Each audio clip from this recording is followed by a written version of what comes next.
I can't believe I'm getting you this close to a crazy historic banning, unbanning announcement. How are you feeling at the moment? I'm doing great. I'm doing great. It is a packed day over here. Frankly, it's been a packed few weeks leading up to this, and a lot of great discussions with the format panel. But excited to finally show off what we've been talking a lot about today, and I'm sure you and I are going to talk about it a little bit here too. Yeah, I mean, there was a lot of anticipation, and I think anytime there's a lot of anticipation with something like this, there's people who expect something, inevitably they're not going to get. It's what happens every single time these things happen. What are your first responses to the people who were like, "He didn't unban the whole ban list. I didn't get back Mana Crypt and Primeval Titan, all the things that I was waiting for." Yeah, well, I mean, so overall, like it's still really early. We're only by the time we record this, we're only a couple hours since the announcement, so hard to know exactly where things are going to land. Overall, things are looking pretty good right now. When any kind of announcement like there's always going to be people that, as you say, want something unbanned that they don't get, right? Um, there's a lot of beloved cards on that ban list, also a lot of very powerful cards on that ban list. And one of the things that I would say to a lot of folks, if you're wondering about a specific card, is in the article about this, I wrote descriptions, we wrote, the forum panel, wrote descriptions of basically almost every card on the entire ban list. What are stances on it? What is this likelihood of coming back? And if you'll notice, a lot of them are like, not right now, but let's see how brackets evolve as the year goes along. Let's just see how the reactions to these 5 unbans go, and maybe we'll talk about it more in the future. So in the case of Primeval Titan in particular, there's a whole section on that. Jewel Lotus has a whole section, and so on. So I encourage folks to go read that article for kind of more context on what we're looking at. The thing I will say, I mean, you mentioned a historic announcement, Ben. You're absolutely correct, because 5 cards unbanned in Commander is gargantuan. Like Yeah. this says nothing like this has happened in a really long time. Maybe even in the format's history, frankly. And so for this to happen here and these 5 cards to get unbanned, that's a lot for folks to kind of digest and try out. And Commander moves slow, right? It's a format that takes time to get cards into decks and go to play games. It's not like a tournament meta. It doesn't move as fast. So seeing how these 5 cards go throughout the year will also tell us a lot, I think, about how the adoption rate of unbanned cards and it turns out. You mentioned that there was a kind of an explanation of all the cards that were on the bubble, and some of those cards that were considerations, and I read them all very carefully. The beginning of that section says these are cards that don't make sense for Commander, so they're not really in consideration, and that includes the Black Lotus and the Moxen and things like that. Now, I did wonder. Time Twister is legal in Commander. Okay, so card availability on that. It's obviously a very rare Magic card. It's hard to get. I don't own a Time Twister. Some people I know do. Time Walk and Ancestral Recall and things like that, they kind of fit the same bill. Is card availability, the difficulty to actually get one for someone, is that a difficult consideration when it comes to banning and unbanning for you? I mean, it's definitely something that everyone's aware of, but in the case of a card like Black Lotus or Mox Ruby, like every Commander deck, if Mox Ruby was legal, every red Commander deck should just play Mox Ruby in it, right? Like that is, and of course, like that kind of compounds the issue because no one can actually get a Mox Ruby. So like those cards being unbanned is not really a tenable thing to talk about. Time Twister is an interesting one to me because unlike the other members of the Power Nine, not every Commander deck actually wants Time Twister, right? Like I would actually venture to say Time Twister is weak unless your deck is specifically taking advantage of it somehow, because you're giving everyone else 7 fresh cards. It's compared to just your 7. So you're giving away basically 21 cards, but you're only getting 7 back. So unlike the other Power 9, it's not like a card every deck would play. But Time Walk, Ancestral, like I would always play those cards, The most efficient, extra turn and card draw spell ever. So on that same note, you guys moved some cards over from the not in consideration to the Game Changers list, and there were some cards, one of which very specifically is Mishra's Workshop, which is one of the most powerful and famous and also rare lands of all time. A card that is currently on the Commander ban list is Library of Alexandria, also on that list alongside the Time Walks. Was that in consideration? Because next to Tabernacle of Pendra Vale, those cards, they sort of all fit that same bracket, right? Yeah, Tabernacle was a card that we put on the Game Changers list last time around. Um, Library is a card that's on the ban list, and it's really hard to imagine unbanning it being the right move. Like it's an incredibly powerful land. It is a land that just draws you a card every turn. And unlike other formats where you have to like just not play spells, in Commander, reloading back up to 7 cards is easy. So even mid to late game, it's a land that will continually give you card advantage. And then so that's like the main reason. But also, yeah, when you couple that with availability, like, it's like, okay, a land once again, everyone's gonna want to play, goes into every Commander deck, and no one get their hands on it. It's not a recipe for success. Where like with Tabernacle and with Mishra's Workshop, they're really powerful, but not every deck wants it, right? Your tokens deck does not want to play Tabernacle. Your non-artifact deck does not want to play Mishra's Workshop, which is a pretty big difference from Library, which like every deck would basically want to put a copy of. Yeah, very uniquely specific. That makes sense. Did you feel a certain level of pressure making this ban decision and announcement or unban decision announcement relative to other ones? Like, where would you rank this on the all-time sort of anxiety level for you internally at Wizards with this? Well, this is a really interesting one, right? Because this is the first time the format panel or even Wizards has ever had a real hand in making banned decisions, right? The format panel is new. The Wizards did not get to make ban decisions for Commander until recently. So I'd say there's a lot of pressure on this announcement. And more than anything, more than any individual reason, it's just Commander's format so many people love, right? It's the biggest format in Magic. It has a lot of pressure on it because we want to do it right. We want to do right by the format. We all care about this format so much. And so I really want to give a big shout out to the whole panel that did a lot of discussion and iteration and debate over all the cards. And, we talked about so many cards. Put a ton of time into making this happen because we put pressure on ourselves, I think, to do this right and to come out with stuff that we thought a lot of people would be happy with. Once again, it's impossible to make everybody happy, but hopefully with our powers combined, we can make an announcement that is pretty compelling for our first one out of the gates here, which is quite a big deal. As I said, 5 cards unbanned in Commander is like a wild amount of cards unbanned. The 5 cards that you guys unbanned were Panoptic Mirror, Gifts Ungiven, Sway of the Stars, Braids, Cabal Minion, and Coalition Victory. If you were going to rank in order your expectation, just your guess right now, of which one do you think will have the biggest impact on Commander down to the least, what do you think your ranking would be? All right, I would guess least impact I'll start is Sway of the Stars. Sway of the Stars to me is very much in the World Fire camp, right? The rules committee unbanned World Fire a few years ago. Basically, nobody played it. The world moved on. A couple people who enjoy that kind of gameplay played it. So I think we'll likely have a similar situation with Sway. I could be wrong. It's always possible, but I would say Sway is pretty low. I would say most played is going to be Gifts Ungiven. That is a card that is just beloved, right? Like, I mean, you and I, Ben, we love that card, right? I think when I was talking about the unbans with people at work, they're like, Gifts Ungiven is a card for every boomer Magic player, and they're just so right? It's like, I've been playing this game for so long, I love casting Gifts Ungiven. Everyone's like, yeah, Gifts Ungiven. So that'll just slot into a lot of decks. And I think also it's like, not only is it fun, but it's pretty well positioned in Commander as like a cool political thing. Because I can gifts and actually like work with you to make sure I get the 2 cards that I want, which is like a pretty cool thing, kind of like how Fact or Fiction works. So yes, you can do some combo-y stuff with it too, but I think gifts is going to be the most played of those 5. And then the other 3 are more in the middle. I would guess that like some folks try building a Braids deck, but either people don't want to play against it and it kind of falls out of favor, or it's just not as strong as they might imagine it would be.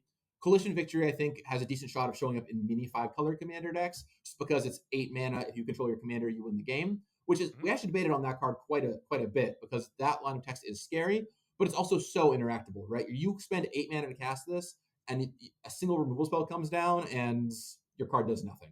So, the card is scarier than I think a lot of folks give it credit for, and I think a lot of 5-color decks will play it, but we're confident in giving it a try. Panoptic Mirror, probably somewhere in the middle. Like, some people probably try doing some shenanigans with it, infinite turns or whatever. But ultimately, I think it's pretty clunky in today's environment. So we'll see, right? Part of the reason why we wanted to start here and see what happens is it's Commander moves slow. So it's going to take time for these things to show up, see how people feel, and so on. I believe you and I ranked them exactly the same. I think my ranking was Gifts number 1, last was Sway. I put Braids number 2 because I think it has the most chance of being something kind of crazy. Panoptic, it's really slow. I forgot that you have to cast it and then pay to remove the spell. So 10 to Time Twister, or to Time Walk, not Time Walk, the other one. The extra turn 5 mana spell. Time Warp, there you go. And then number 4, I put Coalition Victory. It sounds like you and I are kind of on the same page about those. Okay, so last year when the big banning announcement happened that started all this, which, obviously we lost Jeweled Lotus, Mana Crypt, Nadu, and Doxatic Extortionist. It's so funny that Nadu's in that conversation. But throw Nadu into the sun. Get it out of here. No. Yeah, exactly.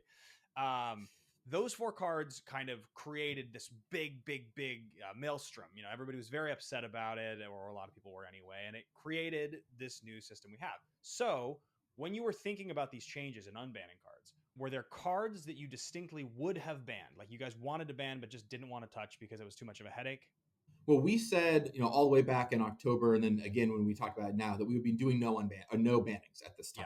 Yeah. We want to be really cautious with what we touch, not because of those events, just because banning a card in Commander is a really huge deal. Like, unbanning a card is like, oh, cool, whatever, a new card I can put in my deck. That's great. But banning a card, I mean, some people have decks that haven't changed in forever. They have to go in and update them. It's like, not to mention, if you ever ban a legendary creature, that just kills entire swaths of decks. So banning a card in Commander is something we wanted to really, really, really be careful with. Is it plausible some cards might have to go in the future? Yeah, maybe.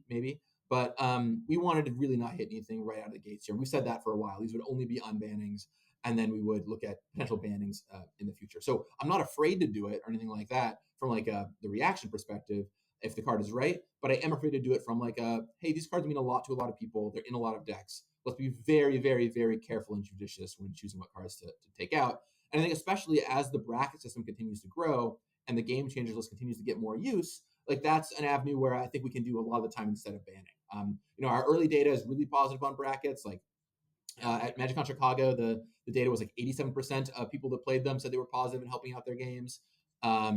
On Magic Online, about half of all games use brackets. On Spellbot, which helps pair Spelltail matches, about half of all games use brackets. So like for a 2-month-old system, every other game using a bracket is pretty amazing. And obviously I'm just a person, but anecdotally going to events and like just hearing people around me talk, I hear the word bracket, people like having that pregame conversation happening. So my hope is that, we don't need to ban mini cards in the future, although maybe there are some we'll have to address eventually, but a lot of them can just use the game changer list to good effect. You and I travel both a lot for work, and I went to Nashville, I think, a couple weeks ago and played some games at a local store called the Game Cave, which is a really fun store to play at. And sat down with some strangers, and I was they were like, I have a 2. I think we're all playing 2s. And I was like, well, I only know how to build 4s. And they were like, well, we'll just see how it goes. But it was cool because this was just weeks really after that, maybe months, I guess, after the system had been adopted. And that was the vernacular. That was what we were all talking about. And there was a clear understanding of those numbers, which is cool. Well, and I think like even in that instance, it's like, okay, well, we're fine playing against your 4, but at least everyone has agreed to that in advance and they know what they're signing up for, right? So maybe it's like, well, we got to attack Ben first, or maybe like in some circles they're like, hey, Ashley, I prefer you didn't. Can you borrow one of my decks for the game or something? Right? Just like Commander has been very low on vernacular, exactly. Just like ways to describe what kind of games you want, what you enjoy. And one of the biggest tools I think this all gives is just more words to use to describe what you're doing. So you can sit down and be like, even just the game changers list is a great example, right? I've seen a lot of people who don't actually use the brackets, but they're like, how many game changers are in your deck? It's like, oh, I've got 3, I've got 0, I've got 7. And then that discussion just gets you into talking a pregame conversation. And really, whatever we can do to trick you, it's kind of a funny word to use, but to trick you into having a pregame conversation is a win for me. Because ultimately, I don't care if you use the bracket system or don't use the bracket system. What I want is you to have a pregame conversation to make sure your Commander games are good. And that's what I really care about. There are 61 cards right now on the Commander Game Changers list. You guys took 2 cards off in Trinisphere and Trouble in Pairs, and then between the 5 cards that were unbanned and immediately added to that list, as well as the new additions, we now have 61 total. I know you've talked about it's an evolving list. You don't want to just add every single card. What do you think is the ideal number of game changers? Is it 61 or close to 61? So when we started doing this, one of our initial instincts was to keep the list really low and really small because it's another list you have to learn. It's a bunch of stuff to track. We were really, really worried about that. And so much so that I even got out ahead of it and worked with Architect and Moxfield to make sure they could have them ready to go day of. Scryfall also ready to go day of, right? So it'd be really easy to figure out. We did a lot of pre-work on this. And then funny how this stuff works out. You do a lot of pre-work. And then one of the biggest points of feedback we got was, we need more game changers. Why aren't there more game changers? So with this announcement, we kind of did a big, I don't want to say like correction, but we did a big like, okay, well, people have said they could take more. Let's put a lot more things on this list. And so we did a pretty big update this time, adding 18 cards that were not on any list, the Game Changers list, as well as those 5 banned cards coming over. I would not expect future updates, by the way, to be this large. Hopefully on the scale of like a handful of cards as opposed to this many. But we wanted to kind of like correct for some stuff we missed maybe the first time around or was a little below our bar. Now, what I don't want to do, like the people who are still saying now, like some people are like, these are great changes, I'm happy with them. There's some folks who are still saying like, no, more game changers. And I think there is a limit and we got to be really careful about that. And I don't want it to get too much bigger, maybe a little bit bigger. Maybe we learn a few cards can come off, but not too much bigger because it's so much additional stuff to learn. And what I also don't want to do is have this like constantly a moving benchmark of like, oh, well, here's the new list. Well, here's the cards right outside the list. Let's add these. Okay, you move over here. Oh, well, now that we're over here, what about these cards that are on the side? You move over to get them in because that's the slippery slope of no return, right? That ends up with a 200 card list no one wants to read. So I think, we're going to set some heuristics for what we want to put on there. We've got a bunch of good ones there. I could see adding a few more later for sure, but I do not want to do another big update on this size. I think we're approaching kind of where we want for this to be while the brackets are still in beta. I think it was correct. I mean, I think a lot of the cards you guys added to the Game Changers list were cards that, me and many other content creators had talked about on the list that we had said. I think, these could have been included. And like you mentioned, that list can get unwieldy if you're willing to just be like, well, this adds, this kind of relates to this, it correlates to this. And so I think what you did seems about right. Um, you guys took 5 cards off the ban list ultimately.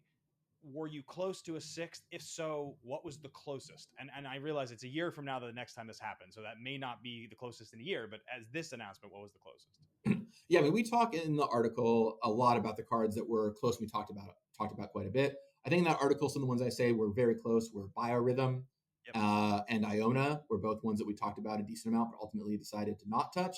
But there's a bunch of ones in that article too that I mentioned, like Emrakul, Primeval Titan, Silver Primordial. Like we talked about all these cards a good deal. And there are probably some I'm missing off the top of my head. But yeah, if anyone out there goes to read the article, there's pretty in-depth stuff there. And I'll just say that, like, I really appreciate the format panel, because my opinion is not the same as everyone else's opinion. And I've learned a lot. I feel like I've been educated and like changed my opinion a lot about what we should take off based on what talking to these folks has kind of taught me. So if you asked me 2 months ago what I thought we were going to ban and unban, my answers would be different than they are now. And I'm sure next year when we look at unbans again, they'll be different than they are today as we learn from this. So a lot is in that article you can learn from, but who knows where we'll be at this time next year. I don't know if we said it already in this video, but there will be no bans for the rest of the year, right? No bans or unbans for the rest of this year. Commander's been through a lot in the past 7 months, so let's just give it some time to settle, just see what these 5 cards do, and then we'll come back next year. In the meantime, we can focus on brackets and some other stuff for this year. Yeah. Speaking of brackets, you mentioned that the biggest area that you see people asking for updates on the numbers are between 2 and 3 and 3 and 4. Yeah. And so that resonates with me. 3 and 4, I think, is the one where I specifically tried to build a 3 with only 3 game changers, and now it's wrecked because most of the cards that I cheated to get away with are now game changers. But the level of distinction that I notice for guys like me who like to build those 4s is that there is a distinct difference between 4 and 5 that I think people who don't really understand CDH will be like, well, why? They're so close, right? They're not even remotely close. If you actually play a CDH deck, like my Garrison Star deck, I've talked about a lot. I love that deck dearly, and it can do some pretty crazy stuff. I played a game of CDH with Sam Black in Denver at Spotlight Series a couple weeks ago, and it just was embarrassing. It was like, I kind of held my own right up until the point where he wanted to try to win on someone's end step, and there was a Ristic Study stack, and he had 45 cards in his hand, and I was like tapped out, and my 2 free pieces of interaction had been used, and that was it. I was out. There was no more. And I think to me that is such a distinct difference. So is CDH kind of its own, eventually, is that a conversation that Wizards wants to have, or is CDH never going to be acknowledged by Wizards as its own format, purely own list, that sort of a thing? Yeah, well, first of all, I can't speak for all of Wizards, and there's a lot of different moving pieces of whatever. And I also, I can't speak for what all the format panel is going to feel about everything either. But I have no intention of breaking off CDH to make it its own thing. If there are folks in that group that want to do their own thing and make up their own format that uses Commander's rules and is able to spin off, they're more than welcome to do so. But for us, no, we intend to keep CDH part of the overall Commander umbrella and using the same ban list.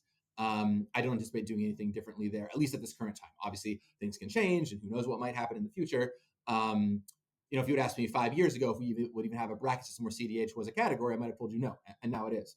But I do think, look, if CDH is a version of Commander and is going to follow Commander's rules, it should also follow the ban list, where the game changer is kind of like a good intermediary there of a way that can help make sure that cards that are important to CDH are kept out of some of the lower brackets of play while still being legal for that format. So in a way, it kind of is doing that. But no, there are no plans to break off CDH in its own way at this time. Yeah, well, it makes sense. I mean, I think regulating it would be very, very, very difficult on its own thing. And it's also, I think, the nuance, you get so deep in the sauce, right? Like, we have these conversations about what's going on and our understanding of what all this means. But there's a guy who missed the last 14 updates in this conversation, is just catching what's going on now. It was like, what is CDH? Is that just powerful commander or something, right? Like, that's so I think dignifying that is a difficult thing. So yeah, it's kind of thing where once again, some people are really tuned in. If you're watching this, maybe you're super tuned in, but also a lot of people, like, Commander moves slow. A lot of people just like go play Commander at their game store, at their local house every couple of weeks, and they hear about this stuff slowly kind of trickling out. And CDH, you want to talk about vernacular, and like CDH is kind of the original brackets if you think about it, right? Like CDH is the one thing that everyone kind of knows when they say CDH what people mean. And so that gives me a lot of confidence in the bracket system. And like, hey, when you agreed to play with Sam, you knew what you were getting into, and you're like, wow, that's a powerful thing. So I think having as part of the overall ecosystem of Commander is good and healthy, and I like pointing people to be able to go play in CDH if that's what they want to do. But it is not the majority of Commander. Right? The majority of Commander is casual casual play. Yeah.